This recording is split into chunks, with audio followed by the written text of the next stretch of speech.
Hello everyone, welcome in Pravesar classes. Today we are going to discuss Railway Group D previous year questions. So now here SI unit of electric charge is. Electric charge की SI unit क्या होगी? Option दिए हुए हैं volt, कुलाम्ब, kelvin और KG.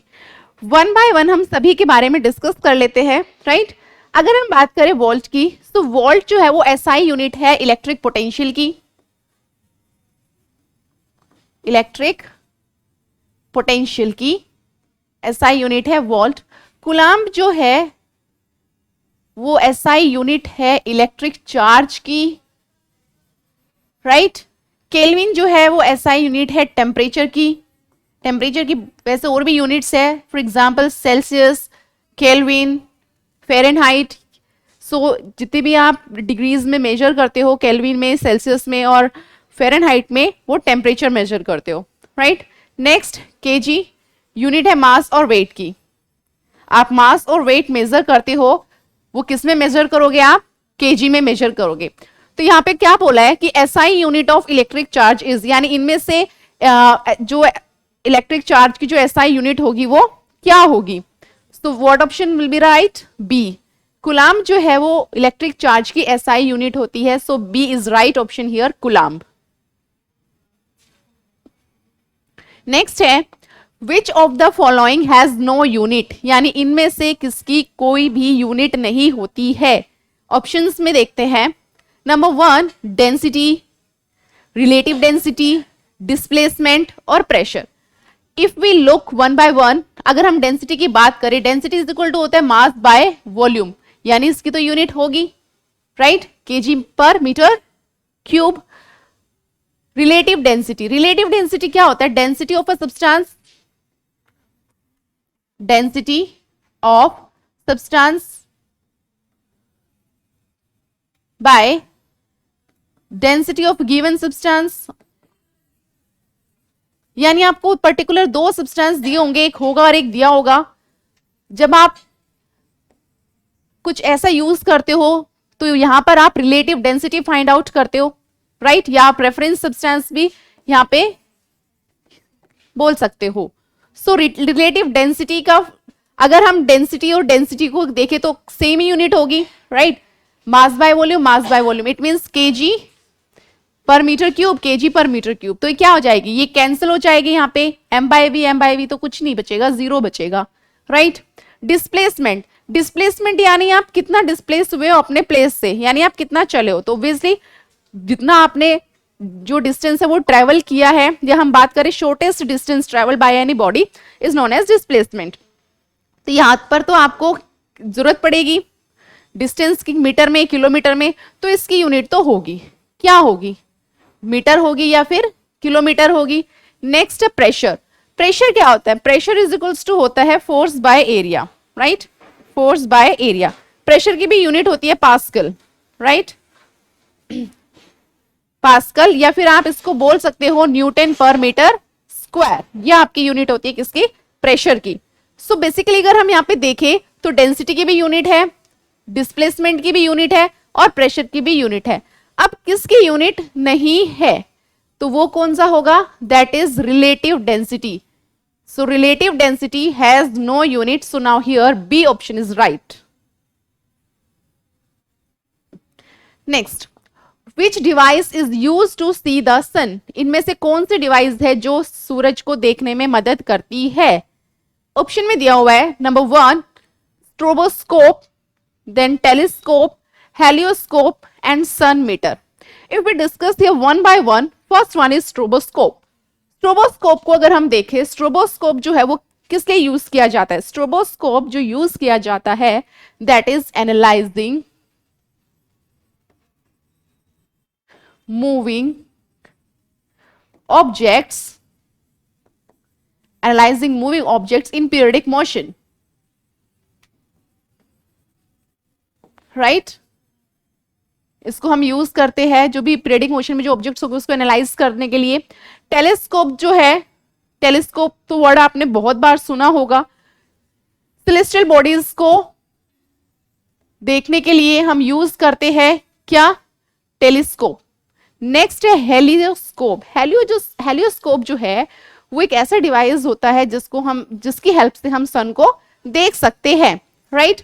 So we can see the sun with the help of helioscope. Next sun meter. Sun meter basically use किया जाता है to see the intensity of the sunlight. What? Intensity of sunlight. क्या use किया जाता है? Sun meter. तो यहां पर क्वेश्चन में पूछा हुआ है कि which device is use to see the sun, यानी कौन से डिवाइस है जो सन को देखने में हमारी मदद करती है। So that is helioscope. So helioscope will be the right option here, C. Next है a 4 kg object is moving horizontally with a speed of 5 meter per second. To increase its speed to 10 meter per second, the amount of net work required to be done on this object is. पहले हम question को समझते हैं। Question में क्या बोला है? Question में बोला है कि एक 4 kg का ऑब्जेक्ट है और वो हॉरिजॉन्टली क्या कर रहा है? मूव कर रहा है। अगर कोई भी ऑब्जेक्ट मूव कर रहा है, it means it has some kinetic energy plus potential energy, right. Potential energy तो ऑलरेडी हमें स्टोर होती है, लेकिन पर्टिकुलर वो क्या कर रहा है?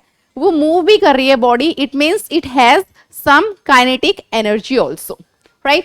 और जो उसकी स्पीड दी हुई है यहाँ पे कि वो पहले जो मूव कर रहा है या वो चल रहा है वो 5 मीटर पर सेकेंड की स्पीड से चल रहा है, देन उसकी स्पीड क्या हो गई? इंक्रीज हो गई। अब उसने अपनी स्पीड को इंक्रीज कर लिया, 5 मीटर से 10 मीटर पर सेकेंड कर लिया, डबल हो गया, right. So the amount of net work done required to be done on this object, इस ऑब्जेक्ट पे जो वर्क डन होगा वो कितना होगा, वो हमें इस क्वेश्चन में फाइंड आउट करना है। अगर हम यहाँ पे सिंपली देखें तो पहले तो हमें ये पता होना चाहिए कि क्वेश्चन में दिया क्या है। सो पहले हम वो लिख लेते हैं। क्या दिया हुआ है? मास दिया हुआ है क्वेश्चन में, जो किसके इक्वल है? 4 kg के इक्वल है, राइट। अब यहाँ पर आपको 2 स्पीड दी हुई है, राइट। एक हम बात कर लेते हैं V1 की, जो किसके इक्वल होगी? 5 मीटर पर सेकेंड। नेक्स्ट है V2 जो किसके इक्वल होगी? 10 मीटर पर सेकेंड के इक्वल होगी। जो हमें यहाँ पे वर्क फाइंड आउट करना है, दैट इज वर्क, वो अब किसके इक्वल होगा? देखो यहां अगर हम इधर ही देखें तो हमें एक रिलेशन मिलता है m और v का, राइट। वर्क भी क्या है? एक टाइप का अगर हम देखें उसके एसआई यूनिट क्या होती है? जूल होती है। सिमिलरली अगर हम काइनेटिक एनर्जी भी देखें तो काइनेटिक एनर्जी क्या होती है? एनर्जी की तो एसआई यूनिट जूल ही होती है। सो समवेयर वर्क डन जो होगा वो काइनेटिक एनर्जी के इक्वल होगा। क्यों? क्योंकि because the body is moving here, right. यहाँ पर जो बॉडी है वो मूव कर रही है। सो यहाँ पे हम फॉर्मूला यूज करेंगे, kinetic energy is equals to half mv²। अब एक और चीज यहाँ पर देखने की जरूरत है, आपको जो वेलोसिटी दी हुई है वो 2 दी हुई है, राइट। यानी जो वेलोसिटी में जो डिफरेंस आएगा, राइट, वो तो हमें यहाँ पे मेजर वो करना है। सो काइनेटिक एनर्जी जो होगी वो होगी half v2² minus v1², right. पहले हम v2 लेंगे क्योंकि वो बढ़ गई speed, right. So kinetic energy यहाँ पे होगी, दैट इज मास कितना दिया हुआ है आपको? 4। v2 कितना दिया हुआ है? 10, यानी 10 का स्क्वायर। v1 कितना दिया हुआ है? 5, इट मींस 5 का स्क्वायर, राइट। सो कितनी हो जाएगी काइनेटिक एनर्जी यहाँ पे? दैट ये कैंसिल हो जाएगा। ये जो आएगा आपके पास answer, that is 100, this is 25, right. So 2 into 75 जो इक्वल होगा 150 के, इट मींस 150 जूल। आपका जो आंसर होगा यहाँ पे वो कितना होगा? 150 जूल के इक्वल होगा, यानी जो टोटल वर्क डन होगा उसके वो 150 जूल के इक्वल होगा। So option A is right here, that is 150 joule. Now next question है 10 Newton force is working on an object. कोई एक ऑब्जेक्ट है और उस पर कितना फोर्स वर्क कर रहा है? 10 न्यूटन का। Object displaced 5 metre in the direction of the applied force. जब आप किसी भी ऑब्जेक्ट पर 10 न्यूटन का फोर्स लगा रहे हो तो वो जो ऑब्जेक्ट है वो अपनी पोजीशन से कितना डिस्प्लेस हो गया? 5 मीटर, राइट। सपोज ये बॉक्स रखा है कोई, राइट। आप इस बॉक्स पर एक कुछ भी फोर्स लगा रहे हो जो किसके इक्वल है? 10 न्यूटन का। और ये जो बॉक्स है वो अपनी पोजीशन से यहां पर डिस्प्लेस हो गया, जो डिस्टेंस कितना दिया हुआ है? 5 मीटर, राइट आपने 10 न्यूटन का फोर्स लगाया और 5 मीटर वो बॉडी क्या हो गई, डिस्प्लेस हो गई। अब यहाँ पे क्या निकालना है, वर्क डन। ऐसे क्वेश्चंस में हमें रिलेशन पता होना चाहिए डिस्प्लेसमेंट का, फोर्स का और वर्क डन का, राइट।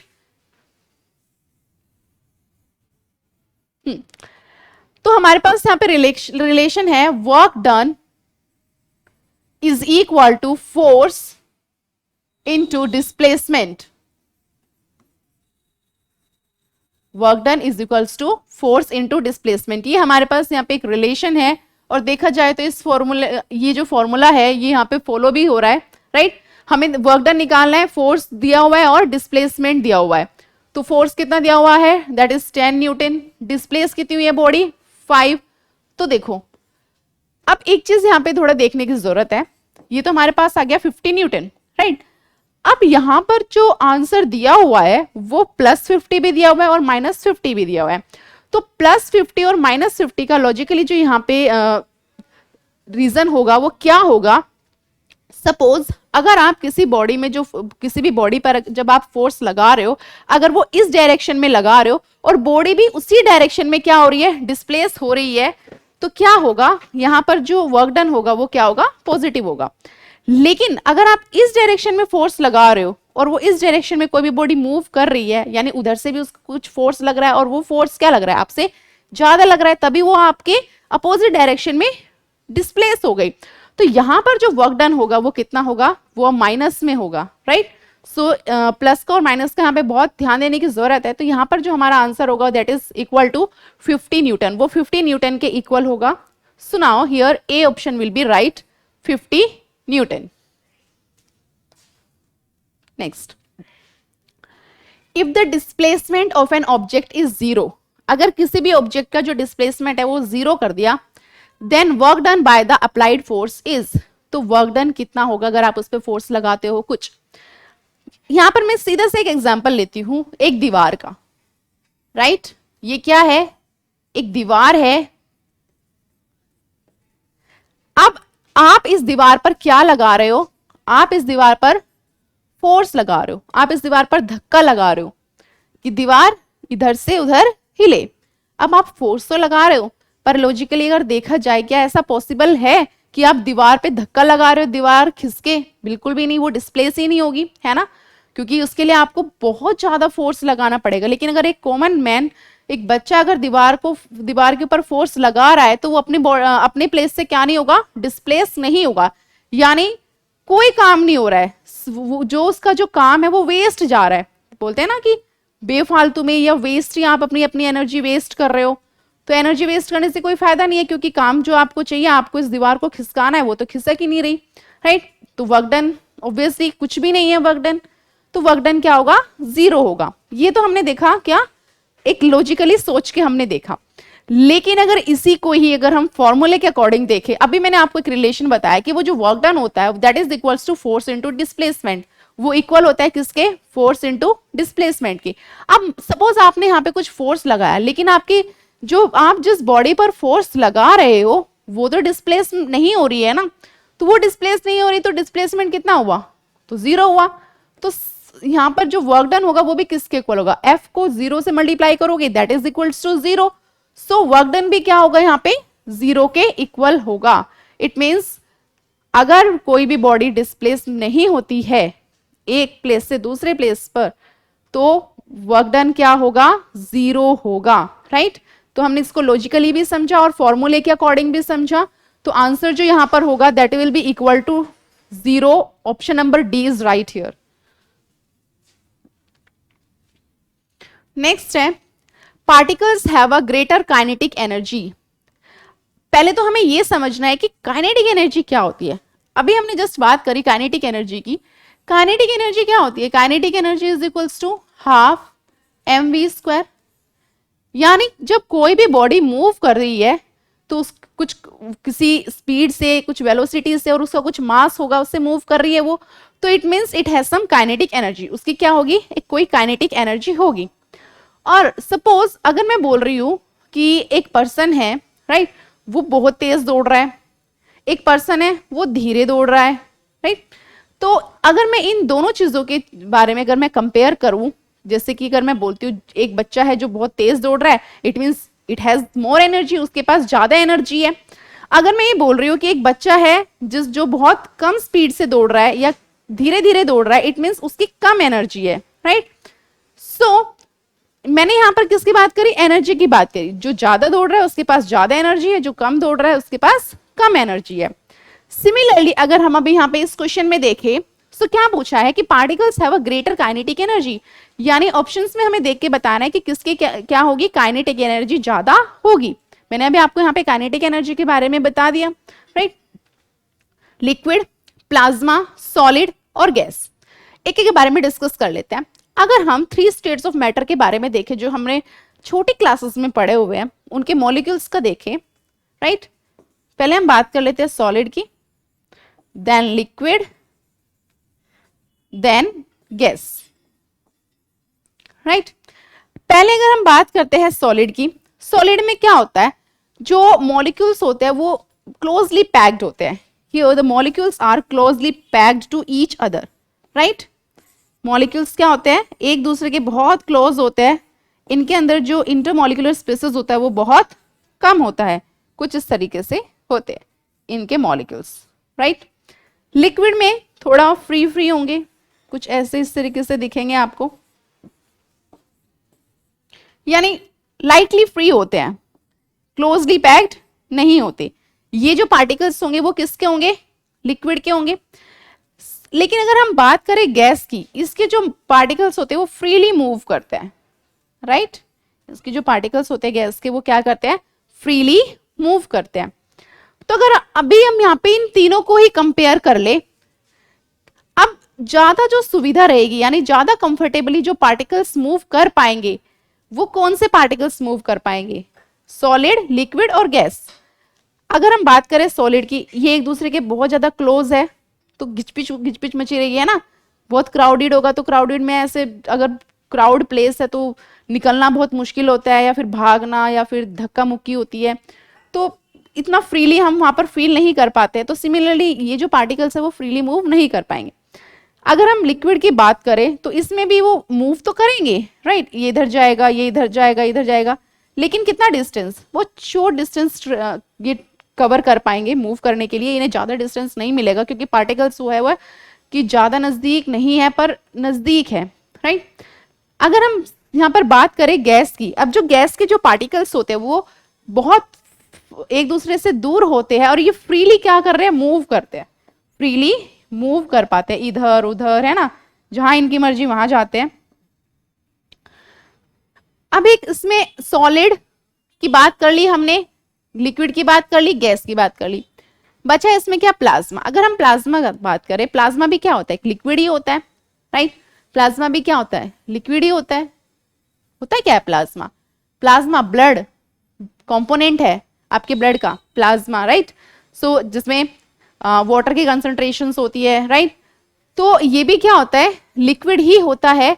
तो ये तो अगर आप इन तीनों में कंपेयर करें, liquid, liquid, solid, gas, right, ज्यादा जो फ्रीली पार्टिकल्स मूव कर पा रहे हैं वो किस में करेंगे, ऑब्वियसली वो गैस में करेंगे, है ना।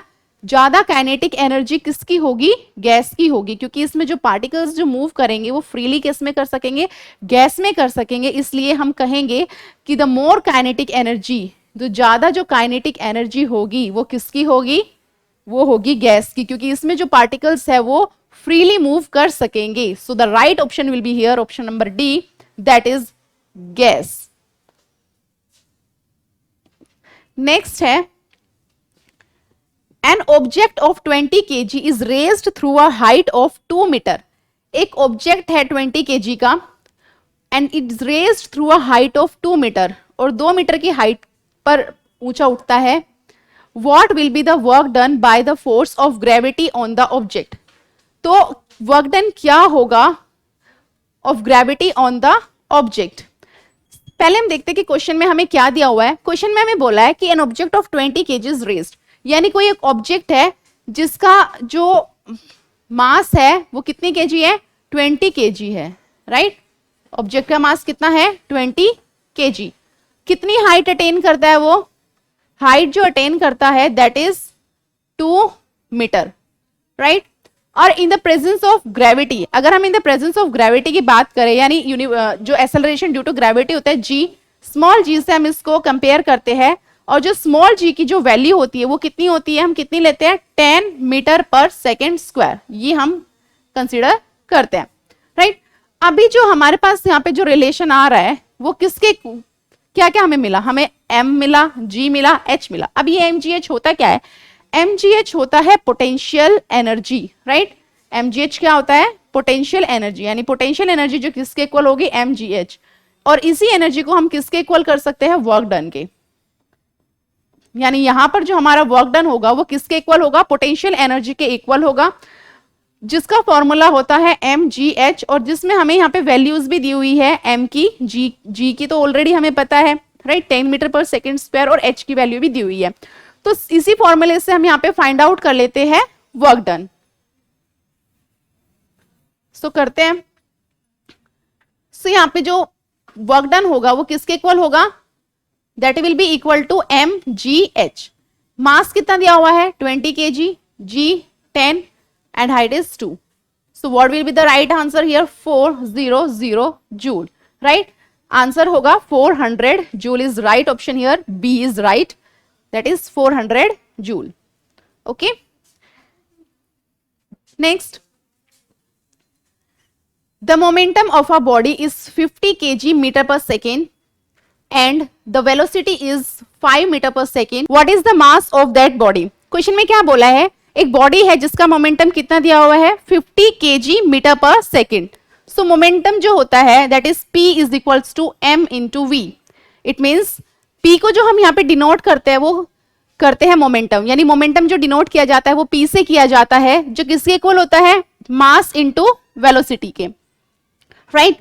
अब क्वेश्चन में हमें क्या बोला है, the momentum of a body is 50 kg metre per second, यानी आपको मोमेंटम दिया हुआ है कितना 50 kg metre per second, and the velocity is 5 metre per second, और वेलोसिटी दी है कितनी 5 metre per second. What is the mass of that body, अभी हमें यहाँ पे क्या फाइंड आउट करना है, बॉडी का मास फाइंड आउट करना है, यानी m की वैल्यू। सो यहाँ पर जो हमें दिया हुआ है हम फॉर्मूले के अकॉर्डिंग वैल्यूज को पुट करेंगे। अब ये जो 5 है वो m के साथ यहाँ पर क्या है, मल्टीप्लाई में, so 50 divide by 5 is equal to m। It means यहाँ पर जो मास होगा हमारा वो किसके इक्वल होगा, 10 kg के इक्वल होगा, राइट। इस क्वेश्चन में हमें जो खासकर ध्यान रखना है वो यूनिट्स का रखना है, क्योंकि यहाँ पे 10 न्यूटन भी लिखा और 10 kg भी लिखा हुआ है। So be careful about that कि न्यूटन किसकी यूनिट है और kg किसकी यूनिट है। न्यूटन बेसिकली फोर्स की SI यूनिट होती है और kg किसकी होती है, मास की या फिर वेट की। अगर ये चीज याद रहेगी तो क्वेश्चन में मिस्टेक नहीं होगी, क्योंकि दो ऑप्शन दिए हुए 10 10, तो यहाँ पे पता होना चाहिए न्यूटन और केजी में क्या डिफरेंस है, राइट। सो नाउ हियर हमें यहाँ पे जो निकालना था वो मास निकालना था, जो मास की जो SI यूनिट होती है वो केजी होती है। So the D option will be right here, 10 kg। Next है, when a repulsive force F is applied in the opposite direction, the angle between the two direction will be। अगर हम एक force apply कर रहे हैं particular एक direction में, suppose ये कोई बॉक्स रखा है यहाँ पे, राइट, इस बॉक्स पर अगर हम फोर्स लगा रहे हैं वो इस डायरेक्शन में लगाते हैं। अब कोई रिपल्सिव फोर्स है जो इसके अपोजिट डायरेक्शन में लग रहा है, वो इस डायरेक्शन में लग रहा है, तो यहां पर जो एंगल होगा वो कितना एंगल बनेगा। अगर हम देखें इसको तो इधर और ये इधर से आ रहा है, तो दोनों क्या है, हॉरिजॉन्टल है, ठीक है। अगर 90 डिग्री होगा तो 90 डिग्री तो क्या होगा, अगर हम इधर फोर्स लगा रहे हो या कोई फोर्स इधर लग रहा होगा तो ऐसा तो कुछ हो नहीं रहा है, क्योंकि बिल्कुल उसके अपोजिट डायरेक्शन में लग रहा है। तो अगर बात की होती परपेंडिकुलर की तो 90 डिग्री होता, तो परपेंडिकुलर की तो बात नहीं की हुई है, तो 90 डिग्री तो नहीं होगा ऑब्वियसली, राइट। अगर बात करते हैं स्लाइटली स्लैंटिंगली या फिर पर्टिकुलर किसी एंगल से, वो भी नहीं बोला है, तो 30 डिग्री भी नहीं होगा, 60 डिग्री भी नहीं होगा। सीधे सीधे यहाँ पे बोला है कि when a repulsive force F is applied in the opposite direction, कोई रिपल्सिव फोर्स है और वो किसी भी बॉडी के अपोजिट डायरेक्शन में लग रहा है, तो वहां पर एंगल जो फॉर्म होगा वो दोनों डायरेक्शन में वो कितना होगा, तो एक इस डायरेक्शन में लगेगा एक उस डायरेक्शन में लगेगा, तो ऑब्वियसली जो एंगल बनेगा वो बनेगा 180 डिग्री के equal, right. So the right option will be here 180 degree, D. Next है the rate of change of displacement is called. सीधे सीधे से स्टेटमेंट दे दी है, डेफिनेशन दे दी है आपको और उससे पूछा है कि क्या है, क्या बोला है, the rate of change of displacement, यानी अगर किसी की कोई बॉडी है, ठीक है, उसके डिस्प्लेसमेंट में चेंज आ रहा है, डिस्प्लेसमेंट के रेट में चेंज आ रहा है, तो उसको हम क्या बोलेंगे, राइट। जो स्पीड होती है, स्पीड बेसिकली क्या होता है, डिस्टेंस अपॉन में टाइम। स्पीड जो होता है वो होता है डिस्टेंस अपॉन में टाइम। तो अगर यहाँ पर डिस्प्लेसमेंट की जगह डिस्टेंस बोला जाता तो हमारा ऑप्शन सही होता स्पीड, बट यहाँ पे क्या बोला गया है, डिस्प्लेसमेंट बोला गया है, तो स्पीड तो आंसर नहीं होगा। नेक्स्ट है मोमेंटम। मोमेंटम क्या होता है, मोमेंटम होता है that is P is equals to M into V, it means mass into velocity. Displacement तो इसमें भी नहीं आ रहा है तो मोमेंटम आंसर नहीं होगा। नेक्स्ट है displacement, the rate of change of displacement, उसको डिस्प्लेसमेंट थोड़ी ना बोलेंगे ऑब्वियसली, तो फिर ये भी नहीं होगा। अब रिमेनिंग व्हाट, वेलोसिटी। अगर हम वेलोसिटी की बात करें, वेलोसिटी क्या होता है, डिस्प्लेसमेंट अपॉन में टाइम, इसी को ही हम बोलते हैं the rate of change of displacement, यानी पर्टिकुलर टाइम में बॉडी जो है वो कितनी डिस्प्लेस हुई है उसे हम बोलते हैं वेलोसिटी, राइट। इसका एसआई यूनिट भी देख लेते हैं। डिस्प्लेसमेंट क्या होता है, डिस्प्लेसमेंट होता है मीटर में, टाइम सेकंड में, तो टाइम ऊपर आएगा तो that will B inverse, right. तो एसआई यूनिट ऑफ वेलोसिटी हो जाएगी मीटर पर सेकंड। ये क्या होती है, एसआई यूनिट होती है किसकी, वेलोसिटी की, right. So now here D option will be right, that is velocity.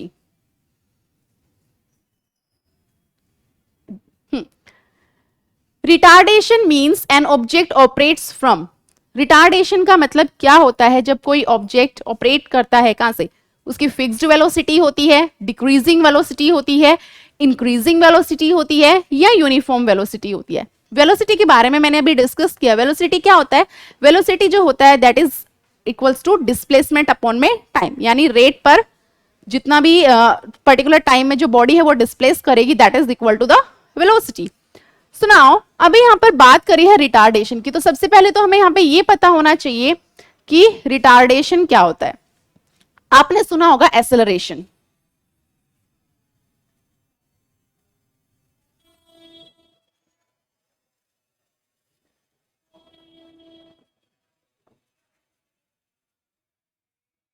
Right.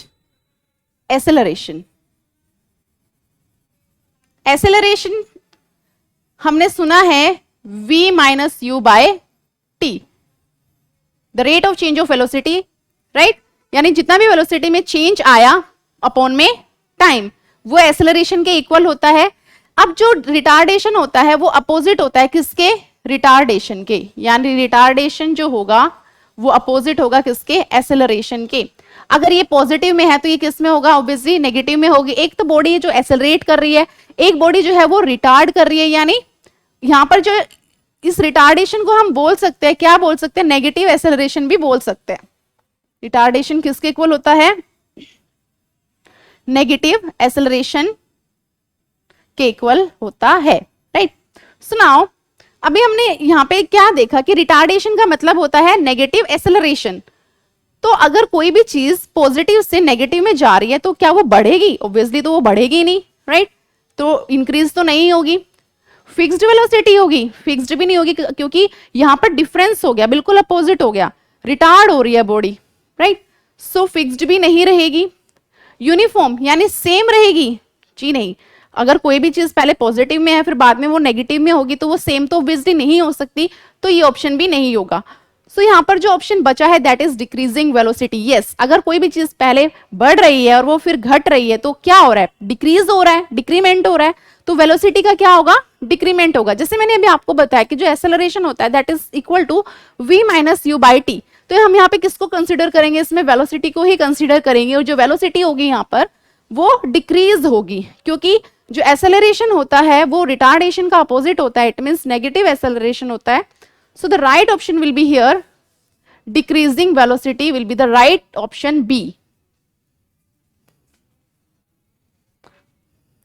Next है the work done by the force of friction. Work done निकालना है यहाँ पे फोर्स ऑफ फ्रिक्शन। सबसे पहले तो ये पता होना चाहिए कि फ्रिक्शन क्या होता है, राइट। फोर्स तो हमें पता है, force is equals to ma, right. अब फ्रिक्शन क्या होता है, आप लोगों ने बहुत बार सुना होगा, अगर आप अपने हाथ को ऐसे रब करो, राइट, तो हाथ क्या होते हैं, गर्म हो जाते हैं, किस कारण, फ्रिक्शन के कारण। अगर मेरे हाथ में मैंने पेन पकड़ा हुआ है, तो ये मेरे हाथ में जो पेन है वो मैंने पकड़ा हुआ है, ये गिरेगा नहीं, राइट, तो ये फ्रिक्शन की वजह से है। आप देख रहे हो यहाँ पे आपके हथेली पे ना बहुत सारे ऐसे लाइंस होती है, बेसिकली ये क्या काम करती है, ये फ्रिक्शन का ही काम करती है। यानी आप किसी भी चीज को क्या कर सको, होल्ड करके रख सको किसी भी चीज को, वो गिरे ना, so that is due to the friction. आप चल पाते हो, that is due to the friction. जो आप चप्पल पहनते हो, आप देखते हो उसमें नीचे होल्स होते हैं, वो क्यों होते हैं, क्योंकि फ्रिक्शन ज्यादा ना हो, राइट। सो अभी यहाँ पे क्या बोला गया है, the work done by the force of friction is, यानी जो वर्क डन होगा फोर्स ऑफ फ्रिक्शन से वो क्या होगा, क्या वो हमेशा पॉजिटिव में होगा, positive only for small friction forces, always negative, positive only for large friction forces. यहां पर हमें दो चीजों को कंपेयर करना है, एक फोर्स और एक फ्रिक्शन, राइट। अभी मैं आपके सामने यहाँ पे एक एग्जांपल लेती हूँ। सपोज ये कोई बॉक्स है, राइट। अब ये जो बॉक्स है वो रखा होगा कहीं पर, या तो वो किसी प्लेन सरफेस पे रखा होगा या वो किसी रफ सरफेस पे रखा होगा। अगर मुझे इस बॉक्स को इधर से उधर तक खिसकाना है, तो मैं यहाँ पर क्या लगाऊंगी, फोर्स लगाऊंगी। विदाउट फोर्स तो मैं इसको हिला भी नहीं सकती हूँ, राइट। तो मैं इस बॉक्स के ऊपर क्या लगाऊंगी, एक पर्टिकुलर फोर्स लगाऊंगी, जिससे ये बॉक्स क्या होगा, एक प्लेस से दूसरे प्लेस में डिस्प्लेस हो जाएगा, यानी यहां आ जाएगा, राइट। अगर ये बॉक्स डिस्प्लेस हुआ, यानी इसने कुछ डिस्टेंस ट्रेवल किया, तो ऑब्वियसली अगर कोई भी चीज, अभी हमने एक छोटा सा एग्जांपल लिया, अगर आप चलते हो, किसी भी चीज को खिसकाते हो, किसी भी चीज को पकड़ते हो, तो अपोजिटली उस पर क्या एक्ट करता है, फ्रिक्शन एक्ट करता है, ओके।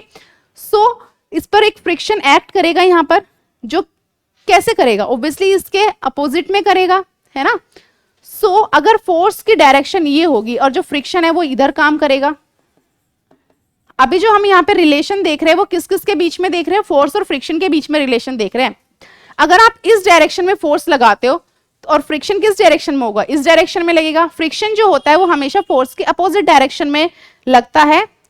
सो इस चीज को आप नोट कर लीजिए बिल्कुल। तो नाउ अभी क्वेश्चन आंसर में देखते हैं क्या होगा। ऑलवेज पॉजिटिव, क्या पॉजिटिव होगा, बिल्कुल भी नहीं, क्योंकि दोनों क्या लग रहे हैं, अपोजिट डायरेक्शन में लग रहे हैं, तो ऑब्वियसली वो पॉजिटिव तो नहीं होगा। Positive only for small frictional forces, फिर से पॉजिटिव की बात आई तो पॉजिटिव तो होगा ही नहीं। ऑलवेज नेगेटिव, क्या हमेशा नेगेटिव होगा, यस हमेशा वो नेगेटिव होगा। एक बार डी ऑप्शन भी देख लेते हैं। Positive only for large frictional forces, नहीं पॉजिटिव नहीं होगा, वो क्या होगा, नेगेटिव होगा। क्यों नेगेटिव होगा, क्योंकि दोनों क्या ऐसे लग रहे हैं, अपोजिट डायरेक्शन में लग रहा है। अगर कोई भी दो चीजें एक दूसरे के अगेंस्ट होता है तो एक पॉजिटिव होगा तो दूसरा negative. So now here C option will be right, always negative. Next है symbol of constant gravitational is, इसमें से कौन सा सिंबल है कांस्टेंट ग्रेविटेशनल का। कांस्टेंट अगर टर्म बोला गया है, इट मींस उसकी जो वैल्यू होगी वो क्या होगी, कांस्टेंट होगी। सीजी नथिंग, ग्राम की वैल्यू कांस्टेंट थोड़ी ना होती है, वो तो आप पर्टिकुलर वेट पर मास पर डिपेंड करता है। सीजी ये भी डिपेंड करता है, तो ऐसा तो कुछ नहीं होगा। तो यहाँ पर जो सिंबल होगा कांस्टेंट ग्रेविटेशन का वो होगा जी के इक्वल। अभी हम यहाँ पे देख लेते हैं वो कैसे होगा। F is equals to G m1 into m2 upon में r स्क्वायर। ये हमारे पास एक फॉर्मूला है ग्रेविटेशन का, फोर्स का, right. Force is equal to क्या होता है, g इंटू m1 अपॉन में r स्क्वायर। m1 जो होता है mass of the earth, this is mass of the body, और ये जो होता है radius of the earth.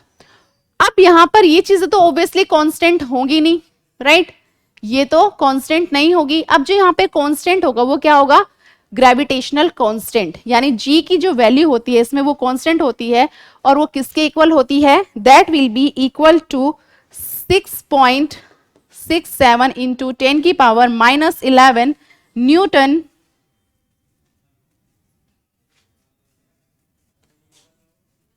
-11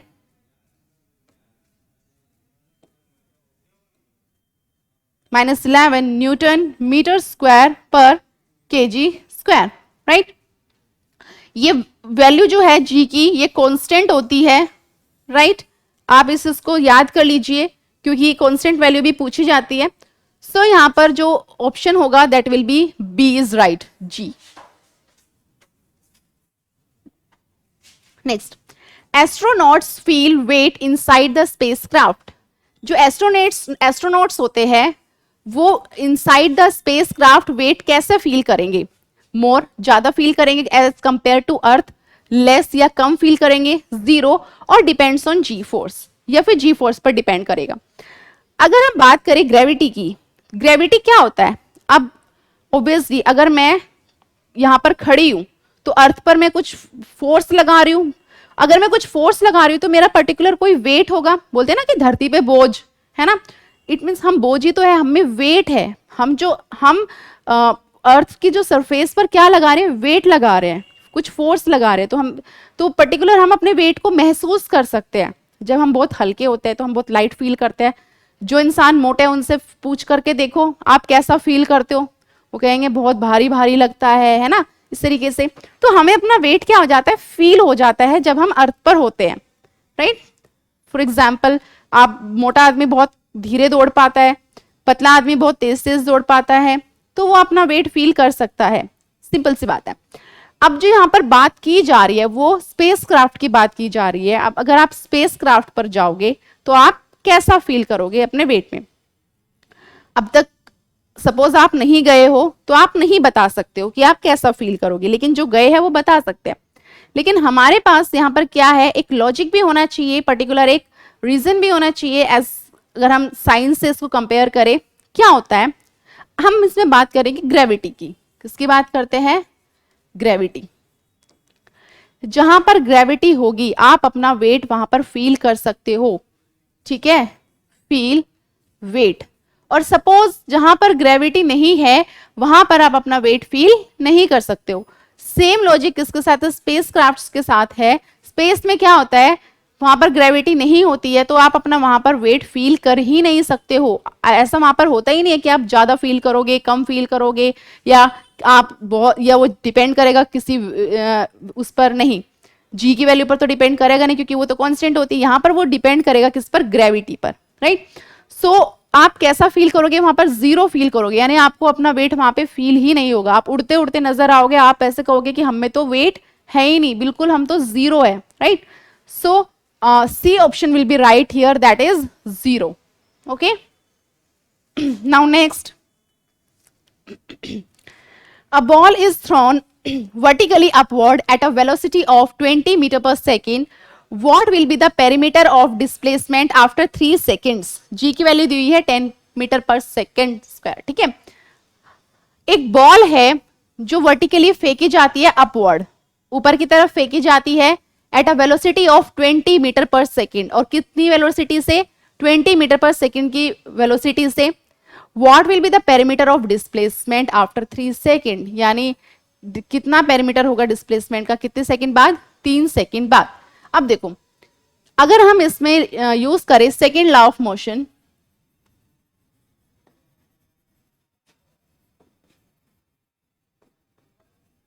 right, second law of motion अगर हम इसमें बात करें, पहले तो हम ये देख लेते हैं कि इसमें दिया हुआ क्या है। हमें दिया हुआ है, क्या दिया हुआ है? हमें वेलोसिटी दी हुई है, कुछ इनिशियल वेलोसिटी दी होगी, राइट, जो किसके इक्वल है? 20 मीटर पर सेकेंड के इक्वल है। नेक्स्ट क्या दिया हुआ है? टाइम दिया हुआ है 3 सेकेंड, और कुछ दिया हुआ है, जी की वैल्यू दी हुई है 10 metre per second square, right. अब हमें इसमें देखना है कि हमें इसमें निकालना क्या है? हमें इसमें निकालना है डिस्प्लेसमेंट, यानी वो कितनी डिस्प्लेसमेंट करेगी। आप देख रहे हो उस बॉडी को कैसे फेंका जा रहा है? वर्टिकली अपवर्ड फेंका जा रहा है। अगर उस बॉडी को वर्टिकली अपवर्ड फेंका जा रहा है तो वो कुछ हाइट अटेंड करेगी। ऑब्वियसली आप ऊपर की तरफ फेंक रहे हो तो आप हाइट ही तो मेजर करोगे उसकी। तो यहाँ पर जो जी की जो वैल्यू होगी वो किस में होगी? ऑब्वियसली माइनस में होगी। क्यों माइनस में होगी?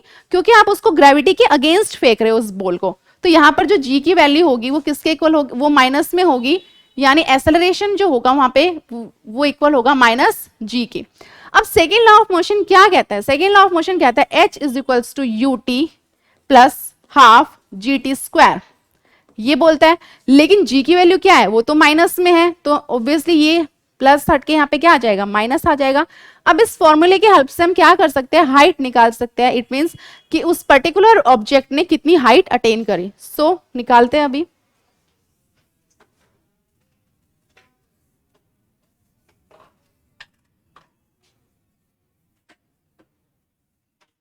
तो यहाँ पे h की value ut plus half, sorry minus half gt square, right. h u कितना दिया हुआ है, u दिया हुआ है 20, t की वैल्यू दी है 3 माइनस हाफ, g की वैल्यू कितनी दी हुई है 10, t 3 का square, right.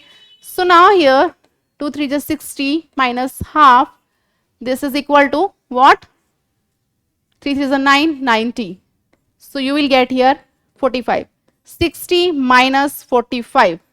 So what will be the answer here? 15 metre is right answer.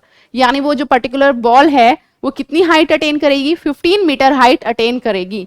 So 15 metre, B will be the right option here. Next, as the depth decreases from the free surface of a fluid, the pressure exerted by the liquid will be। अगर depth को decrease कर दिया जाए यानी गहराई को कम कर दिया जाए तो फ्री सरफेस पर जो प्रेशर है लिक्विड का वो क्या होगा, रिमेन्स अनचेंज्ड, कोई चेंज नहीं होगा उसमें, बिकम जीरो, या वो जीरो हो जाएगा, गेट्स रिड्यूस्ड कि वो रिड्यूस हो जाएगा या वो इंक्रीज हो जाएगा। ऑब्वियसली अगर आपने डेप्थ को डिक्रीज कर दिया है तो इफेक्ट तो पड़ेगा, वेदर वो डिक्रीज होगा या इंक्रीज होगा। तो इसको लॉजिकली हम किसकी हेल्प से देख सकते हैं, फॉर्मूले की हेल्प से देख सकते हैं। हमारे पास यहाँ पर एक रिलेशन है किस किस के बीच में, प्रेशर के और हाइट के यानी डेप्थ के। तो P इज इक्वल्स टू जो होगा, P is equals to rho G H, rho G H, right. अगर आप प्रेशर को डिक्रीज कर रहे हो तो ऑब्वियसली हाइट भी क्या होगी, डिक्रीज होगी। क्यों, क्योंकि जो प्रेशर और हाइट का यहाँ पर जो रिलेशन है वो डायरेक्ट रिलेशन है, यानी वो डायरेक्टली प्रोपोर्शनल होगी किसके, हाइट के। सो प्रेशर जो होगा वो डायरेक्टली होगा, अगर प्रेशर डिक्रीज करोगे तो हाइट डिक्रीज होगी, अगर हाइट डिक्रीज करोगे तो प्रेशर भी डिक्रीज होगा। तो वही क्वेश्चन में पूछा कि प्रेशर पे क्या फर्क पड़ेगा अगर हाइट को डिक्रीज कर दिया जाए। अगर हाइट को डिक्रीज कर दिया जाए तो प्रेशर क्या हो जाएगा, रिड्यूस हो जाएगा। It means now here C option will be right, gets reduced. Pressure की बात कर रहे हैं, सो pressure will gets reduced. Ice floats on water because its density. जो आइस है वो पानी में क्या करता है, फ्लोट करता है। आपने अपने घरों में भी देखा होगा, स्पेशली गर्मियों में आप जब एक ग्लास लेते हो और उसमें आइस क्यूब्स डालते हो, वो आइस क्यूब्स उसमें डूबती नहीं है, वो क्या होती है, वो फ्लोट होती है, उसमें तैरती है। तो उसका क्या रीजन है, वो ऐसा क्यों होती है। तो सिमिलरली हम यहाँ पर बात करते हैं डेंसिटी की। तो सबसे पहले हम डेंसिटी को समझ लेते हैं कि डेंसिटी क्या होती है। डेंसिटी क्या होती है, डेंसिटी इज इक्वल्स टू होता है mass by volume, right. Particular object की एक पर्टिकुलर डेंसिटी होती है, किसी की ज्यादा होती है किसी की कम होती है। लेकिन हमें यहाँ पर लॉजिकली एक चीज भी पता होनी चाहिए कि अगर वो फ्लोट कर रही है तो उसका क्या रीजन है। यानी फ्लोट कर रही है तो कितनी चीजें कंसीडर कर रहे हैं हम, दो चीजें कंसीडर कर रहे हैं। एक तो पानी हो गया, एक पानी में जो फ्लोट करेगी, एक वो चीज, तो दो चीजें हैं। तो दोनों चीजों की क्या होगी, डेंसिटी होगी। और वो डेंसिटी कैसी होगी, डेंसिटी जो होगी वो इक्वल होगी या फिर एक की ज्यादा एक की कम होगी, ऐसा ही हो सकता है, राइट। सो एक चीज जो है वो उस पर फ्लोट कर रही है। जब ऐसी सिचुएशन आती है तो यहाँ पर एक की डेंसिटी ज्यादा होती है और एक की डेंसिटी क्या होती है, कम होती है। और इन अगर हम फ्लोटिंग कंडीशन में देखें, फ्लोटिंग कंडीशन में यहाँ पर जो चीजें फ्लोट करती है उसकी डेंसिटी क्या होनी चाहिए, कम होनी चाहिए as compare to the water, पानी के कंपैरिजन में। तभी वो क्या कर पाएगी, फ्लोट कर पाएगी, तैर पाएगी। क्लियर। सुनाओ, अगर हम यहाँ पे देखें आइस, तो आइस की जो डेंसिटी होती है वो क्या होती है, पानी की डेंसिटी से कम होती है, इसीलिए वो फ्लोट कर पाएगी। सो यहाँ पर सीधा सीधा आंसर होगा is less than water. It means ice की जो डेंसिटी होगी वो लेस देन होगी वाटर से, right. So the B option will be the right here. एक और चीज इसमें हम समझ लेते हैं, जो वाटर की जो डेंसिटी होती है मैक्सिमम, जो वो कितनी होती है, 4 डिग्री सेल्सियस होती है, राइट।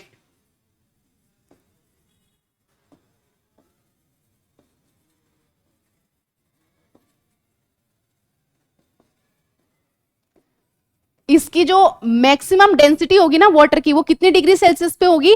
4 डिग्री सेल्सियस पर वाटर की मैक्सिमम डेंसिटी होगी. So note down this is important, right? Okay, now so B will be the right option here, is less than water, तभी वो क्या होगी? फ्लोट होगी. Next, to convert the heat taken on the Kelvin scale to the Celsius scale. अगर हमें Kelvin scale को Celsius scale में change करना है तो क्या होगा? मस्ट सब्ट्रैक्ट 273, हमें 273 में सब्ट्रैक्ट करना पड़ेगा. मस्ट ऐड 273, उसमें 273 ऐड करना पड़ेगा. मस्ट डिवाइड बाय 273, 273 से डिवाइड करना पड़ेगा, या फिर मस्ट बी मल्टीप्लाइड बाय 273, या 273 से हमें उसे मल्टीप्लाई करना पड़ेगा. सो क्या होगा? यहां पर अगर हम बात करें, रिलेशन देखें, तो जो पर्टिकुलर आपका जो वैल्यू होगी वो क्या होगी? C is equals to K minus 273. यानी अगर आपको ऐसे सेल्सियस में चेंज करना है तो K माइनस 273. तो यहाँ पे क्या आप क्या कर रहे हो? 273 में से सब्ट्रैक्ट कर रहे हो किसको? केल्विन स्केल को. तो आपको वैल्यू मिलेगी किसमें? सेल्सियस स्केल में.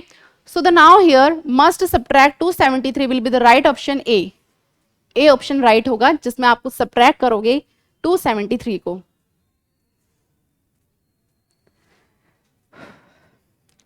विच of the following a bad conductor of heat, इसमें से कौन सा जो है वो बैड कंडक्टर होगा हीट का? अगर हम बात करें बैड कंडक्टर और गुड कंडक्टर की, राइट? एक होता है बैड कंडक्टर, एक होता है गुड कंडक्टर. लेकिन इससे पहले हमें ये पता होना चाहिए कि कंडक्टर क्या होता है, राइट? सो यहां पर हमारे पास होता है, एक होता है कंडक्टर और एक होता है इंसुलेटर. एक होता है कंडक्टर और एक होता है इंसुलेटर. कंडक्टर क्या होता है? जो अपने थ्रू इलेक्ट्रिसिटी को फ्लो कर सकता है, दैट इज कंडक्टर. इंसुलेटर क्या होता है? जो अपने थ्रू इलेक्ट्रिसिटी को फ्लो नहीं कर सकता, that is insulator. If we see some examples, जैसे कंडक्टर और इंसुलेटर्स के, कंडक्टर्स क्या होते हैं? जो कंडक्ट करते हैं इलेक्ट्रिसिटी को अपने थ्रू. फॉर एग्जांपल जैसे कॉपर हो गया, एल्यूमिनियम हो गया, राइट? एक होते हैं इंसुलेटर्स जो अपने थ्रू इलेक्ट्रिसिटी को कंडक्ट नहीं करते या फ्लो नहीं होने देते हैं. सो वो कौन सा होगा? दैट इज जैसे कि वुड हो गया, राइट? प्लास्टिक हो गया, रबर हो गया, ये सब क्या होता है? इंसुलेटर्स होते हैं, राइट? यानी ये अपने थ्रू इलेक्ट्रिसिटी को फ्लो नहीं होने देती. So which of the following is a bad conductor of heat, इनमें से कौन सा जो है वो बैड कंडक्टर है हीट का? अब हम बात कर लेते हैं बैड कंडक्टर और गुड कंडक्टर के बीच में. बैड कंडक्टर क्या होते हैं और गुड कंडक्टर क्या होते हैं? एक होता है गुड कंडक्टर और एक होता है bad conductor, right? Good conductor and bad conductor. Good conductor वो होते हैं जो कंडक्ट करते हैं अपने थ्रू हीट को, और बैड कंडक्टर वो होते हैं जो कंडक्ट नहीं कर सकते हैं हीट को या इलेक्ट्रिसिटी को. अगर मैं यहाँ पे बात करूं डायमंड, वाटर एंड माइका, ये जो तीनों होते हैं वो गुड कंडक्टर होते हैं. क्या होते हैं? Good conductor. यहां पर जो वुड है वो बैड कंडक्टर होगा. क्यों? सपोज आपके पास एक बाउल है, राइट? उसमें जो है वुड का हैंडल लगा हुआ है. आप उस बाउल को क्या करते हो? रख देते हो गैस पे, तो वो बाउल तो गर्म हो जाता है, लेकिन उसका जो वुड है वो गर्म नहीं होता. यानी जो हीट जो ट्रांसफर हो रही है वो उस पर्टिकुलर उस बर्तन, उस वेसल से हो रहा है. वो स्टील का हो, चाहे वो एल्यूमिनियम का हो, चाहे वो कॉपर का हो, लेकिन उस वुड पर हीट का कोई इफेक्ट नहीं होगा, राइट? तो हीट का वो क्या होगा? वो बैड कंडक्टर होगा हीट का. क्या? वुड. सिमिलरली हम यहाँ पे देख सकते हैं, अगर यहाँ पे ऑप्शन में प्लास्टिक होता या रबर होता या बेकेलाइट होता, ठीक है, जैसे स्विच बोर्ड्स वगैरह जो ये बने होते हैं, राइट? या फिर पीवीसी होता, पॉलीविनाइल क्लोराइड. तो ये जो सारे एग्जांपल्स है ये बैड कंडक्टर के एग्जांपल्स है. ये हीट इनमें से क्या होती है? ट्रांसफर नहीं होती है. हालांकि ये जल जाते हैं, जल सकते हैं, वो अलग बात है, लेकिन यहाँ पर जो बात की जा रही है वो कंडक्टर की जा रही है, transfer of heat from one substance to the another substance, right? हम यहाँ पे हीट ट्रांसफर की बात कर रहे हैं. सो जो इसमें ऑप्शन होगा वुड, वो क्या होगा? वो बैड कंडक्टर होगा किसका? हीट का. So now here a will be the right answer, wood, जो क्या होगा? बैड कंडक्टर होगा, राइट? नेक्स्ट है the principle of evaporation of liquid to absorb heat is used in. कौन सा प्रिंसिपल है इवोपोरेशन ऑफ लिक्विड, जो एब्जॉर्ब करता है हीट को, जो यूज किया जाता है माइक्रोवेव ओवन में, रेफ्रिजरेटर में, गीजर्स में या इलेक्ट्रिकल केटल में। हमें सारी चीजों के बारे में पता है। माइक्रोवेव ओवन क्या करता है? माइक्रोवेव ओवन क्या करता है? अगर आपका खाना ठंडा होता है तो उसको गर्म कर देता है, ठंडा तो करता नहीं है ये, है ना, यानी कूल टू वार्म करेगा, गर्म खाने को ठंडा कर देता है। रेफ्रिजरेटर क्या करता है? रेफ्रिजरेटर जो होता है, अगर कोई भी चीज गर्म है उसको ठंडा कर देता है, यानी इसका अपोजिट करेगा, warm to cool, right. Geyser भी क्या करता है? अगर पानी ठंडा है उसको क्या करता है? गर्म कर देता है, सो कूल टू वार्म होगा। नेक्स्ट, इलेक्ट्रिक केटल में भी क्या होगा? आप पानी गर्म ही तो करते हो उसको, ठंडी थोड़ी ना होगा वो पानी, सो कूल टू वार्म। अगर आपको पर्टिकुलर इसका बेसिक प्रिंसिपल भी नहीं पता है तो आप इस चीज से यहाँ पे आइडिया लगा सकते हो कि इसमें से कॉमन कौन सा है। जो माइक्रोवेव ओवन है वो क्या कर रहा है? Cool to warm. गीजर भी क्या कर रहा है? Cool to warm. Electric kettle भी क्या कर रहा है? Cool to warm. यहां पर जो आपको एक जो मिला सबसे अलग, दैट इज रेफ्रिजरेटर, यानी वो गर्म चीजों को क्या करता है? ठंडा करता है। अब यहाँ पे इवेपोरेशन प्रिंसिपल पे ये कैसे बेस्ड है वो समझ लेते हैं। अगर हम बात करें गर्मियों में मटके की, जो हम गर्मियों में मटके में जो पानी रखते हैं वो क्या हो जाता है? ठंडा हो जाता है गर्म पानी। उसमें क्यों ठंडा होता है? क्योंकि उसमें जो छोटे छोटे होल्स होते हैं, वहां से जो होल से क्या होता है? इवेपोरेशन होता रहता है। इवेपोरेशन जब होगा, यानी जो पानी वो भाप बनकर जब बाहर जाएगा, सो क्या होगा? जो मटके के अंदर का जो पानी होता है वो ठंडा हो जाता है ना, उसका जो टेम्परेचर होता है मटके के अंदर का वो डिक्रीज हो जाता है। चलो ठीक है, ये तो हो गया ऑप्शन जिसमें आप मतलब सिर्फ सिर्फ देख सकते हो लेकिन इसको महसूस नहीं कर सकते। एक यहाँ पर एक छोटा सा एक और एग्जांपल है जिसमें आप महसूस कर सकते हो। कैसे? जब आपकी बॉडी स्वेटिंग होती है आपकी बॉडी में, जब आपको पसीने आते हैं गर्मियों में, तो पसीने आने के बाद आप कैसा फील करते हो? आप बहुत कूल फील करते हो। भाई कूल क्यों फील करोगे आप? क्योंकि इवेपोरेशन हो जाता है आपकी बॉडी से, है ना। वाटर का क्या हो जाता है? इवोपरेशन हो जाता है। पहले आपको पसीना आया तो आपको बहुत गर्मी लगी, आपने पंखा चलाया, राइट। तो जैसे सपोज आप पंखा भी नहीं चलाते हो, लेकिन धीरे धीरे जैसे अब ठंडी ठंडी हवा चलती है, आपका पसीना क्या हो जाता है? सूख जाता है, इवोपरेट हो जाता है, और वो इवोपरेट होने की वजह से आपकी बॉडी क्या फील करती है? कूल फील करती है, राइट।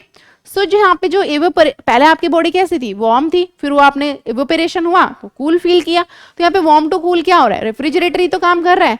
सो ये जो प्रिंसिपल पे बेस्ड होगा, that is refrigerator, will be the right option here, B. Next, which of the following electromagnetic wave has the shortest wavelength? इसमें से कौन सी इलेक्ट्रोमैग्नेटिक वेव्स की जो होती है वो शॉर्टेस्ट वेवलेंथ होती है? Radio wave, infrared wave, X rays और गामा रेज। यहां पर हम बहुत सारे रेज के बारे में बात करते हैं, क्योंकि लॉजिकली आपको पता होना चाहिए कि क्या होती है electromagnetic waves, gamma rays, X rays, ultraviolet rays, visual radiations, infrared radiation, small radio waves and radio waves, यानी GXUVISR। आप इसको ऐसे याद रख सकते हैं, GXUVISR, सिंपल सी है, GXUVISR। अगर क्वेश्चन में पूछा जाए कि जो वेवलेंथ होती है वो किसकी ज्यादा होती है, किसकी कम होती है, G for gamma, X for X rays, ultraviolet rays, visual radiations, infrared rays, S for small radio waves and radio waves. तो ये देख रहे हो आप, ये इंक्रीजिंग ऑर्डर में है। यहाँ पे किसमें है? इंक्रीजिंग ऑर्डर में दिया हुआ है, राइट। ये किस में दिया हुआ है? इंक्रीजिंग ऑर्डर में दिया हुआ है, यहाँ पे डिक्रीजिंग ऑर्डर में नहीं दिया हुआ। कैसे पता चला आपको? अगर हम यहाँ देखिए 10 की पावर -14, ये -10, फिर ये -12, -8, तो माइनस में वैल्यू घट रही है तो इट मीन वो बढ़ रही है। -8, -7, फिर -7, -3, -3, यहाँ पे 4। तो ये कम से ज्यादा की ओर आपको दिया हुआ है। तो यहाँ पर आप देखकर पता लगा सकते हो, अगर आप सिंपल, आपको सिर्फ ये याद है ना GXUVISR, तो इससे आप पता लगा सकते हो कि यहाँ पर ज्यादा किसकी है वेवलेंथ और कम किसकी है वेवलेंथ, राइट। अब यहाँ पर क्वेश्चन में क्या पूछा है? GXUVISR, तो इसको मैं यहाँ पे लिख देती हूँ GXUVISR, ठीक है। क्वेश्चन में बोला है which of the following electromagnetic wave has the shortest wavelength, यानी किसकी जो है वो शॉर्टेस्ट वेवलेंथ होगी। ओके तो जो शॉर्टेस्ट वेवलेंथ होगी ऑब्वियसली वो तो गामा रेज की होगी, क्योंकि सबसे पहले तो यही आती है गामा। मैंने भी आपको बताया कि इसको हम शॉर्टेस्ट से यानी इंक्रीजिंग ऑर्डर में इसको हम लेके चलेंगे, यानी शॉर्टेस्ट टू द लार्जेस्ट, ऐसे चलेंगे ये, राइट। सो गामा रेज जो होंगी वो शॉर्टेस्ट वेवलेंथ होगी उसकी। So D option will be the right here, gamma rays. तो आप सिंपल सा आपको सिर्फ ये याद करने की जरूरत है GXUVI सर, जिससे आप कोई भी आपसे रेज वेव्स पूछी जाती है तो आप यहां से पता लगा सकते हो कि इंक्रीजिंग ऑर्डर में वो कैसे होंगी। Next, what is the frequency of ultrasonic waves. Ultrasonic waves की फ्रीक्वेंसी कितनी होती है। अगर मैं बात करूं कि जो हम सुनते हैं या हम कोई भी बात सुन पाते हैं तो उसकी फ्रीक्वेंसी कितनी होती है, राइट। हम जो बात सुन पाएंगे that is 20 hertz to 20,000 hertz, यानी अगर आप कोई भी बात सुन पा रहे हो तो उसकी फ्रीक्वेंसी मैक्सिमम कितनी होनी चाहिए, 20, मिनिमम 20 टू मैक्सिमम 20,000 हर्ट्ज होनी चाहिए, तभी आप, ये आपकी ऑडिबल रेंज है। ये भी पूछी जाती है क्वेश्चन में कि ऑडिबल रेंज कितनी होती है हमारे ईयर की, ह्यूमन ईयर की। सो वो कितनी होती है, 20 हर्ट्ज टू 20,000 हर्ट्ज होती है, जो आप सुन सकते हो आसानी से। लेकिन यहाँ पे जो बात की गई है वो की गई है अल्ट्रासोनिक वेव्स की। अल्ट्रासोनिक वेव्स जो होती है वो बहुत हाई वेव्स होती है। अगर वो हाई होगी तो ऑब्वियसली वो 20,000 से तो ऑब्वियसली वो हाई होगी, राइट। सो ऑप्शन देखते हैं। ऑप्शन ए दिया है कि 20 हर्ट्ज टू 20 किलो हर्ट्ज होंगी, वो नहीं। अब वो तो, ये तो क्या होती है, ये तो ऑडिबल रेंज होती है ह्यूमन ईयर की, राइट। नेक्स्ट है लेस देन 20 हर्ट्ज, मैंने बोला ये बहुत हाई वेव्स होती है तो ये 20 हर्ट्ज से भी कम नहीं होंगी। फिर है मोर देन 20,000 हर्ट्ज, यस ये बहुत ज्यादा हो सकती है। नो बैंड विड्थ डिफाइंड, ऐसा तो कुछ नहीं कि हम इसको डिफाइन ही नहीं कर सकते, तो ये ऑप्शन तो नहीं होगा, ये ऑप्शन भी नहीं होगा और ये ऑप्शन भी नहीं होगा। So the right option will be here, जो सही ऑप्शन होगा वो क्या होगा, that will be equal to C, that is more than 20,000 hertz. K की value what K is 1000, right. So K जो है वो 1000 रिप्रेजेंट कर रहा है यहाँ पे, यानी जो अल्ट्रासोनिक वेव्स होंगी वो क्या होंगी, वो 20,000 हर्ट्ज से क्या होती है, ज्यादा होती है। So here C option will be right. अब इसी क्वेश्चन में पूछा जाता है अल्ट्रासोनिक वेव्स के यूज, यानी हम कहां पर अल्ट्रासोनिक वेव्स को यूज कर सकते हैं, राइट। देख लेते हैं अभी। Ultrasonic waves use to, ultrasonic waves जो है वो किस लिए यूज किए जाते हैं। फर्स्ट है साइन सिग्नल सेंडिंग, यानी जो आप सिग्नल्स जो सेंड करते हो ना वहां पर भी यूज किए जाता है ultrasonic waves. Detecting the depth of the sea, जब आप depth of the sea with the help of instrument sonar, that is sound navigation and ranging, इसकी हेल्प से आप क्या करते हो, अल्ट्रासोनिक वेव्स की हेल्प से आप depth of the sea distance पता लगा लेते हो, कोरल रीफ्स या जो पाइपलाइंस वगैरह पे जो भी वहां पर खराबी होती है, राइट। तो आपको पता चल जाता है कि वो कितने डिस्टेंस पे और आपको कितना डिस्टेंस ट्रेवल करना है, या पनडुबिया वगैरह जो उसमें होती है, ऑलरेडी फाइट वगैरह होती है, जो पर्सन नेवी में होता है वो भी पता लगा लेते हैं कि एक पनडुब्बी से दूसरी जो पनडुब्बी है उसका डिस्टेंस कितना है। तो वो अल्ट्रासोनिक वेव्स की हेल्प से आप पता लगा सकते हो, और गहराई भी समुद्र की, ये किसी भी रिवर या सी की। Cleaning the components of precious clothes, airplanes and watches, यानी आप क्लीनिंग में भी इसको यूज कर सकते हो। In destroying harmful bacteria from inside the milk, यानी कि इनसाइड द मिल्क जो हार्मफुल बैक्टीरिया प्रेजेंट होते हैं आप उसको भी किल कर सकते हो with the help of ultrasonic waves. Next है ट्रीटमेंट ऑफ अर्थराइटिस, अर्थराइटिस की ट्रीटमेंट होता है that is the help of the ultrasonic waves. And the detection of brain tumour, detection of brain tumour भी हम ultrasonic waves की help से treat कर सकते हैं। कैसे कैसे कर सकते हैं, detection of brain tumours, brain tumours के थ्रू हम क्या करेंगे, वेव्स को प्रोड्यूस करेंगे, वेव्स को प्रोड्यूस करके हमें पर्टिकुलर पता चल जाता है कि कितने एरिया तक जो है वो ट्यूमर फैला हुआ है, फिर वहां पर हम इंजेक्शन के थ्रू और मेडिसिन के थ्रू उसको डिटेक्ट कर सकते हैं, right. So these are the some uses of ultrasonic waves.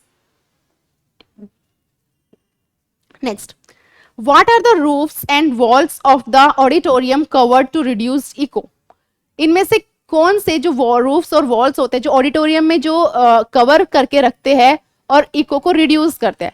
Right. सबसे पहले तो हमें यहाँ पे पता होना चाहिए कि इको क्या होता है। इको होता है रिपीटिशन ऑफ साउंड। सपोज आप माउंटेन एरियाज पे जाते हो, पहाड़ी क्षेत्रों में जाते हो, वहां पर जब आप एक बार बोलते हो तो आपको अपनी आवाज वो 2-3 बार सुनाई देती है, यानी आपकी आवाज क्या होती है, रिपीट होती है।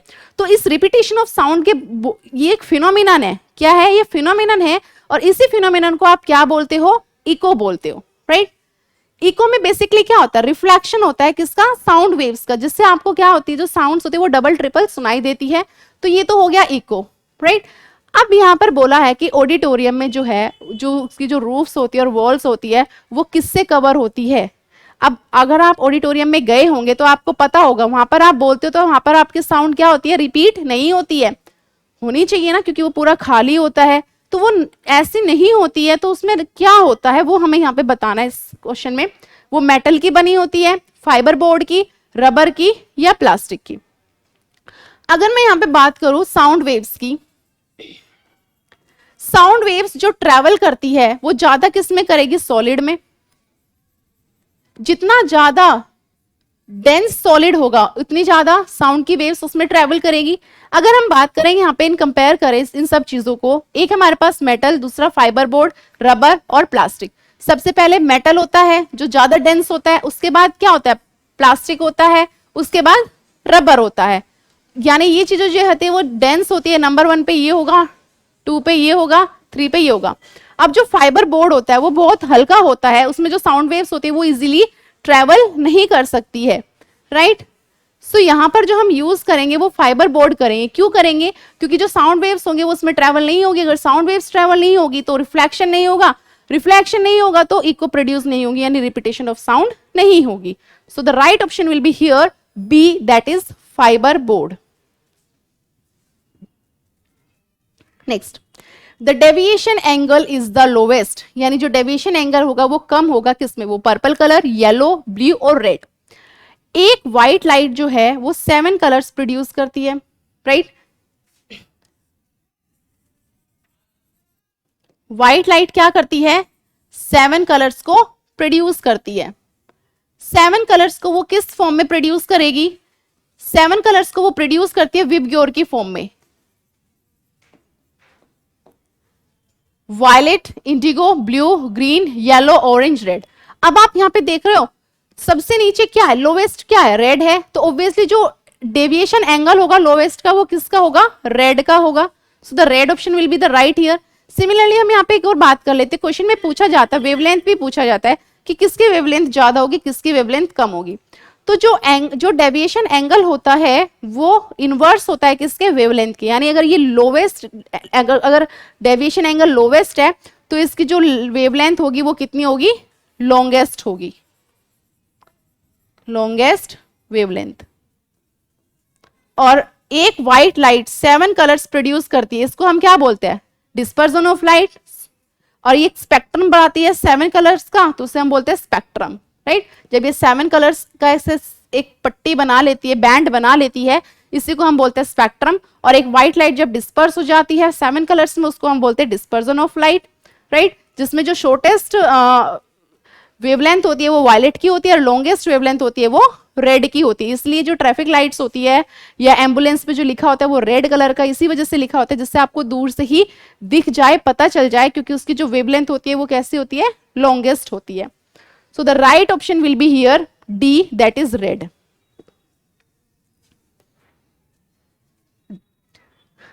When light enters the denser medium through the rarer medium, जब लाइट जो है डेंसर मीडियम से रेयर मीडियम में एंटर करती है तो क्या होता है?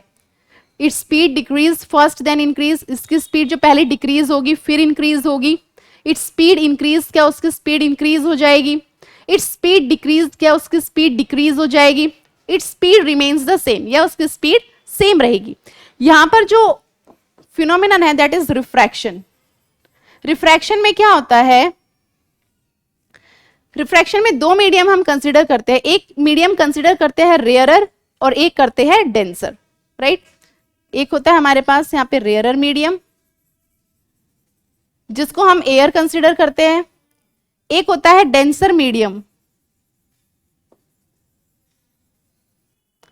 जिसे हम ग्लास भी कंसीडर कर सकते हैं, एंड वाटर।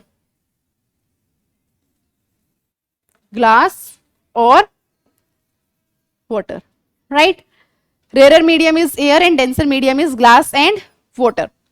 अगर मैं यहां पे बात करूं रिफ्रैक्शन की, रिफ्रैक्शन में क्या होता है, सपोज ये तो नॉर्मल हो गई, राइट, ये क्या है, नॉर्मल। अगर मैं एक लाइट रे यहां पर इंसिडेंट करती हूं, ये क्या है, इंसिडेंट रे है, और ये जो मीडियम है वो कैसा है, रेयरर है, रेयरर मीडियम है, और ये जो मीडियम है वो कैसा है, डेंसर। यहां पर एक ग्लास ले लो आप पानी का, ठीक है, वो कैसा हो जाएगा, ग्लास में आप पानी ले लो, वो डेंसर मीडियम हो जाएगा। नेक्स्ट आप उसके ऊपर क्या होगी, ऑब्वियसली एयर ही होगी, वो रेयर मीडियम हो जाएगा। फिर जब आप उस एक पेंसिल को उसमें डिप करते हो तो वो क्या होगी, वो नॉर्मल के टुवर्ड्स क्या हो जाती है, बेंड हो जाती है, नॉर्मल के टुवर्ड्स क्या होगी, वो बेंड हो जाएगी, यानी उसकी स्पीड क्या हो जाती है, डिक्रीज होगी, उसकी स्पीड डिक्रीज हो जाएगी, तभी तो वो इसके टुवर्ड्स क्या हो जाएगी, बेंड हो जाएगी। एंगल क्या हो जाता है, कम हो जाता है। यहां पर जो एंगल होगा, एंगल ऑफ इंसिडेंस, वो बराबर नहीं होता एंगल ऑफ रिफ्रैक्शन के। क्यों, क्योंकि वो जो इंसिडेंट रे, जो रिफ्रैक्टेड रे है, अब हम इसको क्या बोलेंगे, अब हम इसको रिफ्रैक्टेड रे बोलेंगे, राइट। तो ये जो रिफ्रैक्टेड रे है ये नॉर्मल की टुवर्ड्स क्या हो जाती है, बेंड हो जाती है, तो यहां पर जो इसकी जो स्पीड है वो क्या हो जाएगी, डिक्रीज हो जाएगी, राइट। सो ये फिनोमेनन है किसका, रिफ्रैक्शन का। So now here the C option will be the right. It means its speed decreases.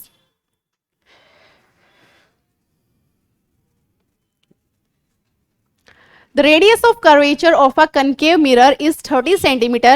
Following Cartesian sign conventions, its focal length is expressed as. यहाँ पे रेडियस ऑफ कर्वेचर दे दिया है concave mirror का, कितना दिया हुआ है, 30 centimetre. Radius of curvature that is कितना, 30 सेंटीमीटर दिया हुआ है। Following Cartesian sign conventions its focal length is expressed as. हमें क्या निकालनी है, इसकी फोकल लेंथ निकालनी है, तो हमें फोकल लेंथ और रेडियस ऑफ कर्वेचर के बीच में रिलेशन का पता होना जरूरी है। सो फोकल लेंथ जो होती है वो किसके इक्वल होती है, r/2, राइट।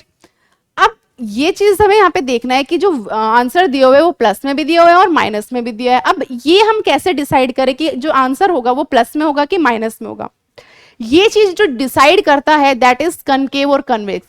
जो कनकेव मिरर है, कनकेव मिरर में जो फोकल लेंथ होती है वो किस में होती है, माइनस में होती है। ये चीज आपको यहाँ पे ध्यान रखना है कि कनकेव मिरर की जो फोकल लेंथ होती है वो माइनस में होती है, नेगेटिव होगी, राइट।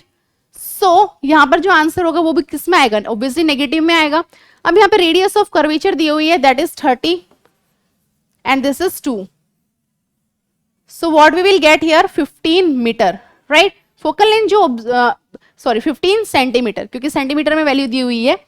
सो फोकल लेंथ क्या होगी, नेगेटिव होगी, क्यों, क्योंकि कनकेव मिरर दिया हुआ है। So the -15 centimetre will be the right option here, option A, that is -15 centimetre.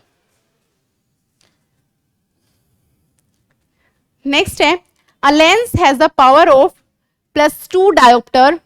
Power की जो SI यूनिट होती है डायोप्टर, ये भी क्वेश्चन में पूछा जाता है। The type of lens and it's focal length will be. अब ये किस टाइप का लेंस होगा और इसकी फोकल लेंथ क्या होगी। अभी जस्ट मैंने आपको बताया कि जो फोकल लेंथ की अगर हम बात करें कि वेदर वो पॉजिटिव में होगी या नेगेटिव में होगी, ये किसके ऊपर डिपेंड करता है, ये डिपेंड करता है आपके लेंस और मिरर पे कि आपका लेंस कौन सा और आपका मिरर कौन सा है। अगर वो कनकेव है तो ऑब्वियसली नेगेटिव होगी, अगर वो कॉन्वेक्स है तो ऑब्वियसली क्या होगा, पॉजिटिव होगा। सो अभी हम इस क्वेश्चन को करते हैं। यहाँ पे एक लेंस है जिसकी हमें पावर दी हुई है, P की वैल्यू कितनी दी हुई है, 2 dioptre, right. This type of length, this type of lens and it's focal length will be, और इसकी फोकल लेंथ कितनी होगी। P इज इक्वल्स टू क्या होता है, P इज इक्वल्स टू होता है 1/f। P is equal to क्या होता है, 1/f होता है। अब यहाँ पर हमें क्या दिया हुआ है, P दिया हुआ है और हमें क्या निकालनी है, इसकी फोकल लेंथ निकालनी है, तो चेंज कर दे, F इज इक्वल्स टू क्या हो जाएगा, 1/p हो जाएगा। तो ये कितना हो जाएगा, 1/2। It means we will get here 0.5। अब ये तो ठीक है 0.5 है, सब में तो 0.5 है, लेकिन 0.5 जो है वो प्लस का तो इसमें आ रहा है, राइट। और यहाँ पे हमारी भी वैल्यू किस में आ रही है, प्लस में आ रही है, माइनस में तो नहीं आ रही। तो ये तो हम आइडिया लगा सकते हैं। अब हमारे पास यहाँ पे ये दो ऑप्शन तो देखकर ही कट जाएंगे, क्योंकि जो वैल्यू आई है वो 0.5 आई है, लेकिन हमें जो कंफ्यूजन होगी वो किस में होगी, इन दोनों में होगी, कनकेव में होगी और कन्वेक्स में।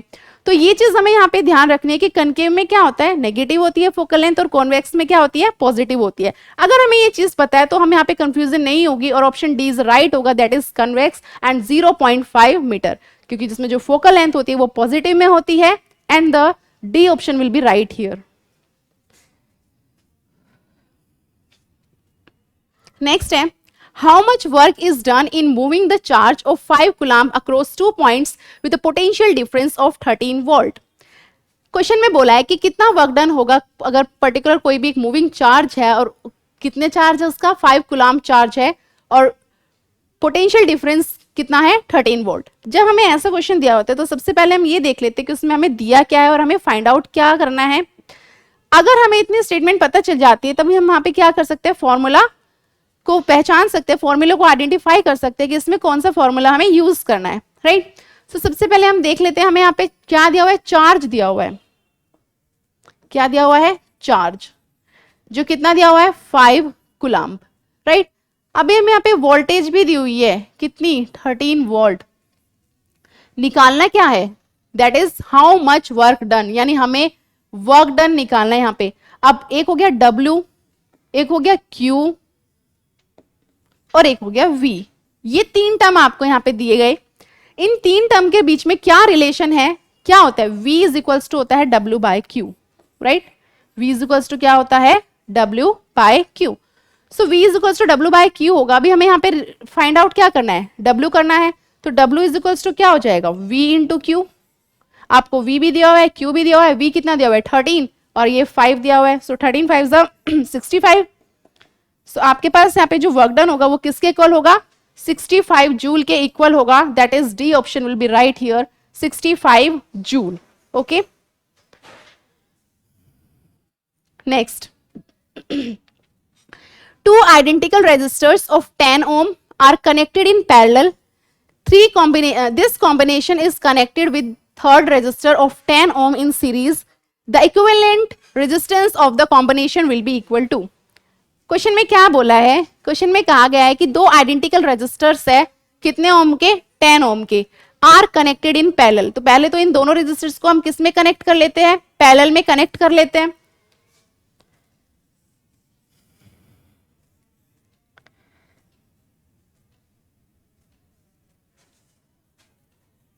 दोनों रेजिस्टर्स को पैरेलल में कनेक्ट करते हैं। ये कुछ इस तरीके से होंगे, राइट। ये 10 ओम और ये 10 ओम, क्लियर। अब इसी के साथ ये भी बोला है कि जो थर्ड रेजिस्टर्स है इनके साथ वो कैसे कनेक्टेड है, वो सीरीज में कनेक्टेड है। कैसे कनेक्टेड है, इनके साथ सीरीज में कनेक्टेड है, जो भी कितने का है, वो भी 10 ओम का है। The equivalent resistance of the combination will be. अब हमें क्या निकालना है, इक्विवेलेंट रेजिस्टेंस निकालना है। तो आपके पास यहाँ पे जो रेजिस्टर्स जो कनेक्टेड है वो सीरीज में भी कनेक्टेड है और पैरेलल में भी कनेक्टेड है। तो दोनों का फॉर्मूला आपको यहाँ पे पता होना चाहिए, कौन सा, सीरीज। अगर हम पैरेलल की बात करें तो पैरेलल में जो आर की वैल्यू होती है वो क्या होती है, 1/r is equals to 1/r1 plus 1/r2, 1/r2। देख लो यहाँ पर आपके पास 3 रेजिस्टेंस है, R1, this is R1, this is R2 and this is R3, right. आपके पास यहाँ पे 3 रेजिस्टर्स दिए हुए हैं, R1, R2 एंड R3। ये हम बात कर रहे हैं पैरेलल की। पहले हम पैरेलल में निकाल लेते हैं कितना रेजिस्टर आता है। दोनों कितने दिए हुए हैं, 10 दिया हुआ है, तो 1/10 अपॉन में 1/10 दैट इज इक्वल्स टू 2/10।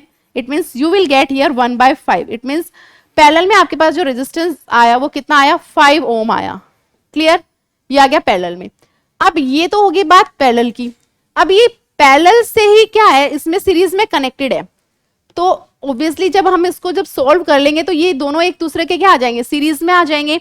यानी अभी आपके पास 2 रेजिस्टेंस है यहाँ पे जो कैसे कनेक्टेड है, सीरीज में। एक हमने निकाल लिया पैरेलल से, वो कितना आया आपके पास, 5 ओम, और दूसरा कितना है, 10 ओम। तो सीरीज के लिए फॉर्मूला क्या होगा, R is equals to R1 plus R2। तो ये तो आपका RP हो गया और ये आपका R3 हो गया, राइट।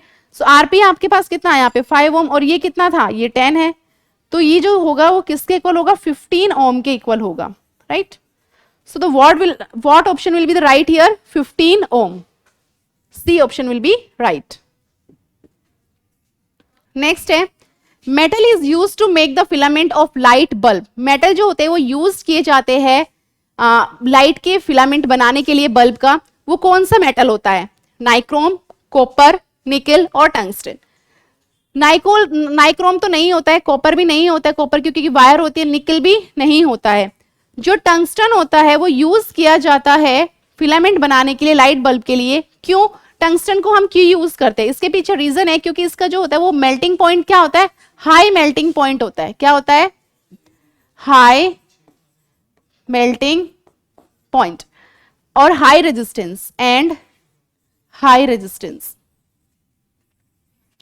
इसका जो मेल्टिंग पॉइंट होता है वो हाई होता है, रेजिस्टेंस क्या होता है? हाई होता है. और ये क्या करता है? इलेक्ट्रिसिटी को और हीट को बहुत अच्छे से क्या कर लेता है? अपने थ्रू पास होने देता है, जिससे कि थ्रू आपको बहुत अच्छी जो बल्ब होता है वो ग्लो करेगा, राइट. और हीटिंग इफेक्ट भी शो करता है. So the right option will be here tungsten, option D. Next, which of the following is not an energy converter. इनमें से कौन सा जो है वो एनर्जी कन्वर्टर नहीं होता है? यानी कौन सी चीज इसमें से अपने जब हम इस बात करें पर्टिकुलर कौन चीज इसमें से कन्वर्ट नहीं करती है एक फॉर्म एनर्जी से दूसरी फॉर्म ऑफ एनर्जी में. पहले अगर हम बात करें सोलर पैनल. सोलर पैनल क्या होता है? सोलर पैनल सनलाइट लेते हैं, यानी लाइट एनर्जी लेते हैं, फिर हमें क्या देते हैं? वो इलेक्ट्रिसिटी देते हैं. तो बेसिकली ये तो कन्वर्ट कर रहा है क्या? लाइट एनर्जी टू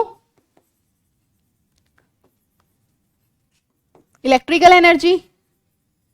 तो ये ऑप्शन तो नहीं होगा इसमें, बिकॉज इट इज कन्वर्टिंग. और इसमें बोला है इज नॉट कन्वर्टिंग, तो ये तो कर रहा है. नेक्स्ट है स्टीम इंजन. स्टीम इंजन में भी होता है, आप कोयला डालते हो, राइट, फिर वो चेंज हो जाते हैं किसमें? स्टीम में. तो यहां पर भी एनर्जी का कन्वर्जन हो रहा है.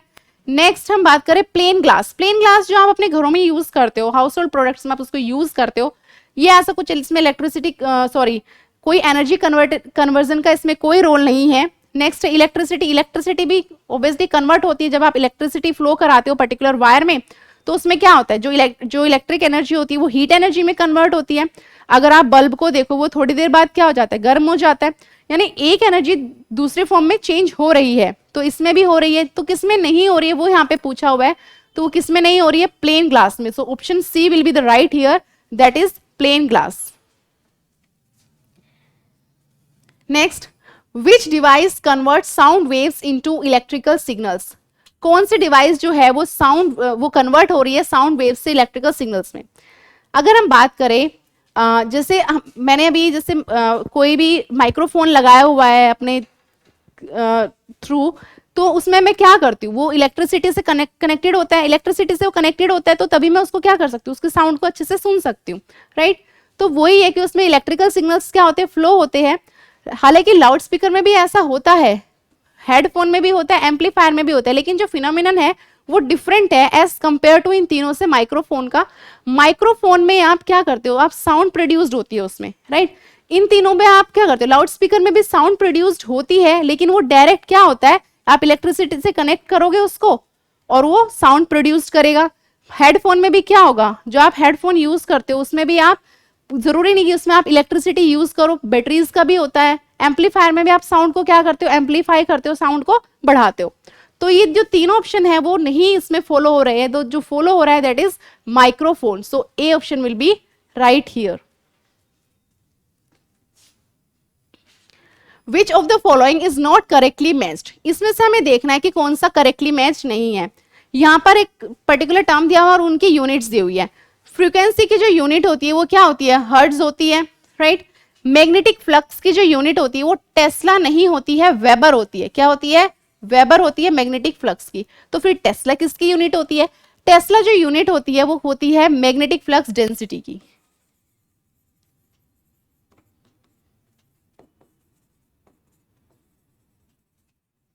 राइट. मैग्नेटिक फ्लक्स डेंसिटी की यूनिट होती है टेस्ला. लेकिन अगर हम बात करें मैग्नेटिक फ्लक्स की तो वो होती है क्या? वेबर.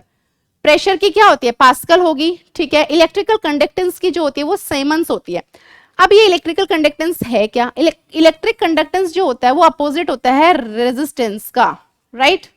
अगर हम बात करें रेजिस्टेंस की तो रेजिस्टेंस की जो यूनिट होती है वो होती है ओम. अगर ये अपोजिट होगा तो इसकी कितनी हो जाएगी, ओम इनवर्स हो जाएगी, राइट। ये तो रेजिस्टेंस की होगी, तो सीमेंस को हम क्या लिख सकते हैं, ओम इनवर्स भी लिख सकते हैं, right. So the right option होगा यहाँ पे जो होगा वो मैग्नेटिक फ्लक्स होगा, क्योंकि जो मैग्नेटिक फ्लक्स की यूनिट होती है वो टेस्ला नहीं होती है, क्या होती है, वेबर होती है। तो इसमें यही बोला है कि कौन इसमें से मैच नहीं हो रहा है, सो द बी जो ऑप्शन है वो इसमें मैच नहीं हो रहा है, magnetic flux. So that's all for today, thank you and have a nice day.